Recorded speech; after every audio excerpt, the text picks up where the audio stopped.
सोचिए, हरियाणा का एक छोटा सा उपचुनाव और वो बन जाता है पूरे देश के लिए एक बड़ा राजनीतिक भूचाल। ये बात है 1990 की। आज हम उसी महम कांड की कहानी में उतरेंगे। एक ऐसी कहानी जहां सत्ता, समुदाय और टकराव ने मिलकर इतिहास का एक ऐसा पन्ना लिखा जिसे आज तक याद किया जाता है।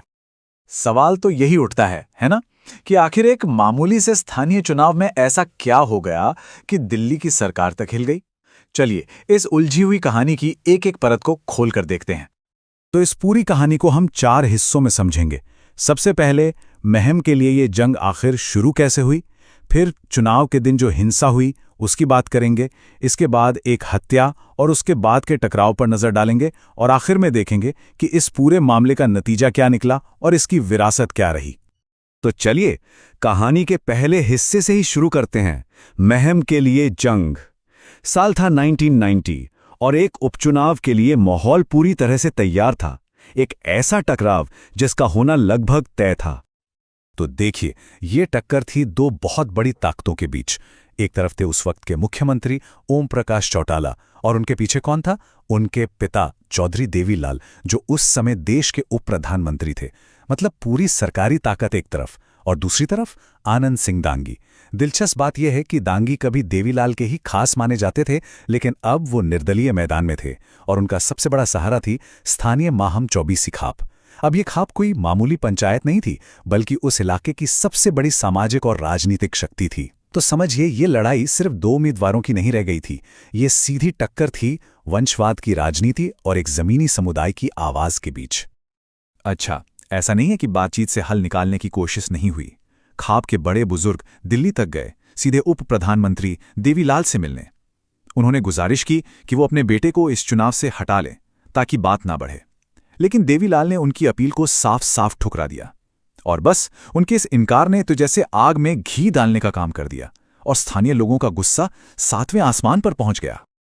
और अब कहानी उस मोड़ पर पहुंचती है जहां ये सारा तनाव हिंसा में बदल जाता है।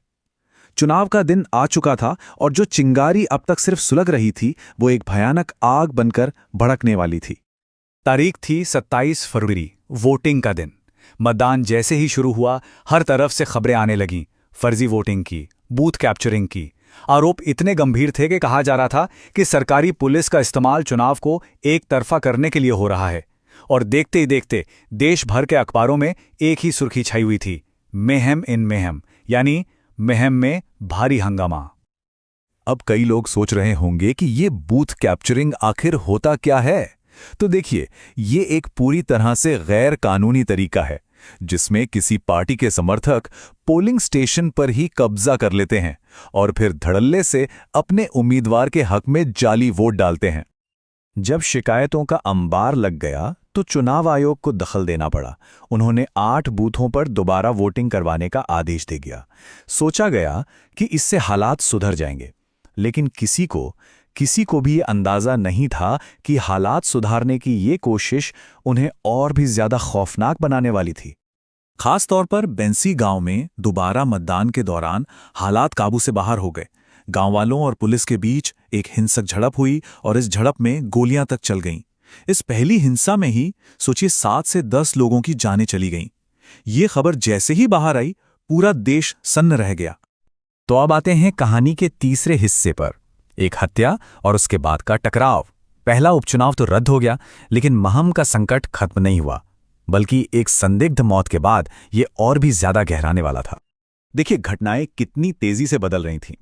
फरवरी में पहला चुनाव रद्द हुआ, मई में दोबारा चुनाव की तारीख आई, लेकिन वोटिंग से ठीक पहले एक और निर्दलीय उम्मीदवार अमीर सिंह की लाश मिली, बेहद संदिग्ध हालात में।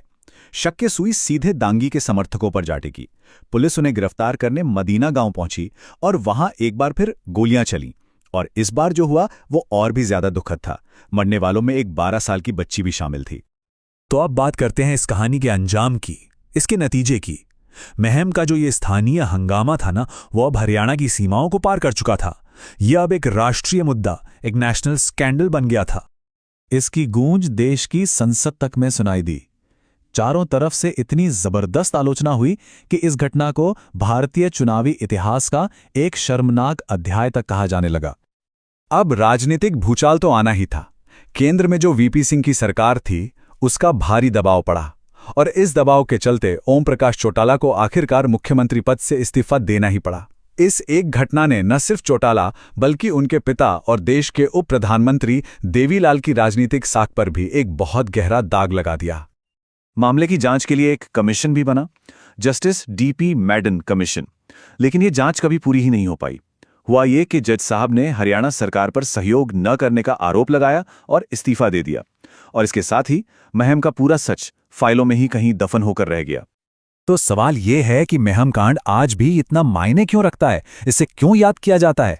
वो इसलिए क्योंकि ये सिर्फ एक चुनाव की हार जीत की कहानी नहीं है, ये भारत में चुनावी हिंसा का एक काला अध्याय बन गया।